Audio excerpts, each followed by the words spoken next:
Bill O'Reilly weighed in on the issue of the Confederate flag, and he gave us a classic case of false equivalence.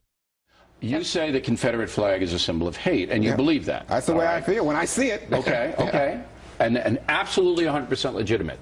For some other people who see it in a historical context. What's the historical context? It represents bravery. Oh, get out of town. Bravery, they put it up. They put it up in anger when they were trying to mass resist the civil rights movement in the 60s. You know as well as I do that it represents to some bravery in the Civil War because the Confederates fought hard. That wasn't the civil. But in South Carolina, it's an issue of government endorsement. Okay. That's the issue. But that's what it represents. You're right historically. Okay. But in their minds, that's what it represents. And in your mind, it represents hate.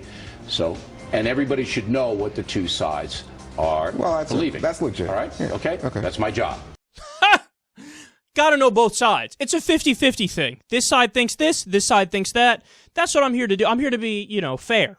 I'm Bill O'Reilly. I'm totally fair in all circumstances, always. Okay, so, since Bill O'Reilly got 50-50, gotta know both sides. This is what they think, this is what you think. Yeah, it's fair. You gotta know both sides. Okay, so Bill did that.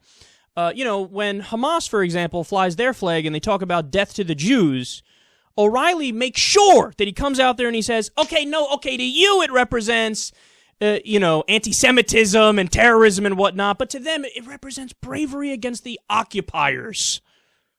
Right? Bill said that, right? Or did I miss that episode? How about when ISIS flies their flag? He says, well, to you, sure, it represents terrorism, but you have to understand that to disaffected Sunni populations around the world, it represents bravery and it represents freedom fighters. Both sides. You got to teach both sides, right, Bill? I mean, that's what we're here to do. We're here to do. How about when an old Japanese guy, for example, flies the flag of the emperor, the flag of the Japanese Empire? Well, it might symbolize the bombing of Pearl Harbor and the slaughter of the Chinese, for example, to you, but to them it represents the good old days and it represents the bravery of their fathers and their grandfathers, right? Okay.